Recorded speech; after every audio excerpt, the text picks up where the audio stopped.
have to let it all go. Fear, doubt, disbelief, free your mind.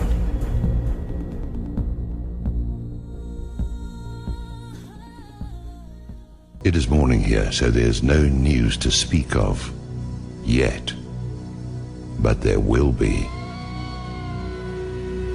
It's clear as crystal that the root of all evil is exactly that, and those in whom it is blooming are the enemy of humanity. The bankers are the problem.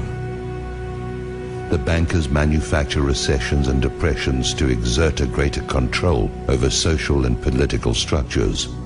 The bankers create and finance the wars on both sides of the conflicts. The bankers orchestrate famine, poverty, and want. The bankers control the policies that control the media and the education system that is operated to maintain ignorance in the public so that they can be shorn like sheep.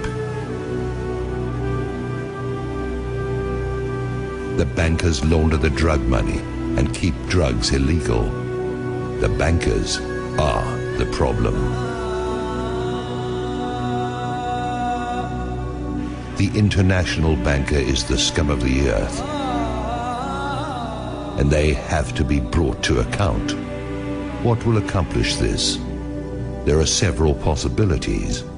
One of them is a real run on Wall Street, where the public goes into their offices and dispenses frontier justice on their person. The other is some kind of cosmic intrusion of forces that I won't begin to speculate on. And the other is some kind of financial miracle in which they actually wind up broke. But I don't know how something like that would work. The most likely is a combination of the first two, where the second channels through the first. Once the cost of food, lodging, and fuel hits a certain point, the public will be universally galvanized by the force that builds up from the pressure of their asses against the wall. We can be there in a few days.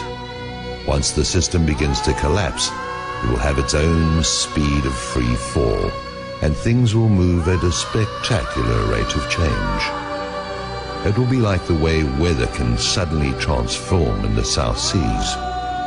At the point when this begins to occur, the probability of global conflict will accelerate to maximum thrust. This is the primary truth about imperial currency activity. When the money goes south, violent attention goes east. Yes, maybe it will all just limp along on crutches while plastered with band-aids, but that goes contrary to the mathematics. You can spread the numbers only so thinly, or you can only press them together so much, and you're going to get holes appearing in the net all over the place, or you're going to get implosion. Do I have any idea what I'm talking about? It is possible that I do not. There's an area where allegorical poetry gains a mystical influx of metaphysical certainty that is no different from the theoretical physics, where theory is just another word for things we don't want to accept as inevitable.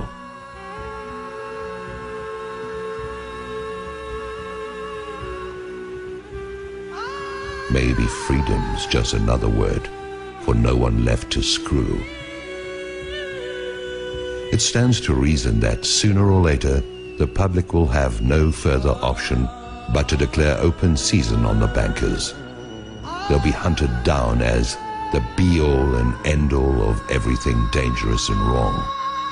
They are a plague and a pestilence as bad as any epidemic. They are the whiskey and yellow fever blankets on the reservations of ordinary life.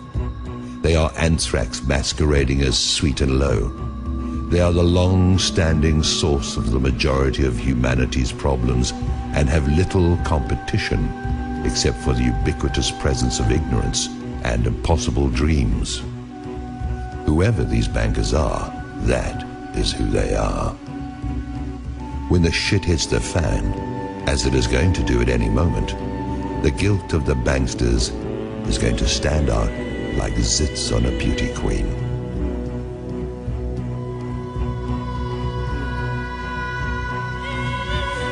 The transformation in the mind of the public is going to be immediate. People watch the news, and although it is nothing more than garbage and lies, the players have all been seen there. They've been seen in Congress, and they've been seen wherever the lies created to defend them have been publicized. They are a known quantity. There is no argument of any kind that can be used to generate sympathy for the bankers, who are either behind or finance every outrage against the public that is in existence. Now, their day is at hand, and they show no signs of having any kind of clue. They sit at their vanities and admire their image like Marie Antoinette. They whoop it up like Louis XVI in Versailles, surrounded by gold leaf wallpaper and sycophants, while they diddle the sons and daughters of a dying empire that they brought to pass. There is mercy to be found here, but none of it can be for the banksters who have acted with none in their intentional efforts to beggar, mutilate, maim and destroy anyone and everyone who is not them. That mercy is for the public who, like Lefty, only did what he had to do. I try to get my heart and head around it. I try to see an out for everyone, but the only out I can see for the banksters is out of our lives, and marched still living through the gates of hell where they can reunite with the banker-in-chief. I'm not the judge or executioner. I'm an observer who's never had enough money to even think about the banks in the first place. Now the bankers tightly grasp what is going to turn into flaming coals in their hands. Judgment is going to cry out from the earth they walk upon and have plundered at will. That will is now going to be drained away into fear and apprehension. Their fortress walls are going to fall away.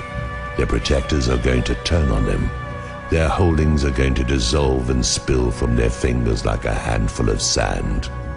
I wouldn't want to be a bankster today, or on any other day.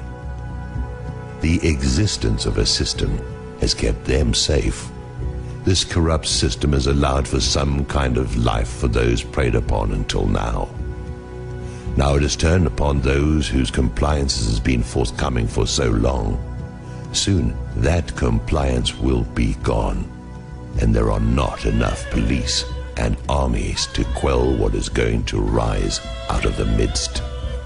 Maybe I'm wrong about this, but like everything else, we'll see.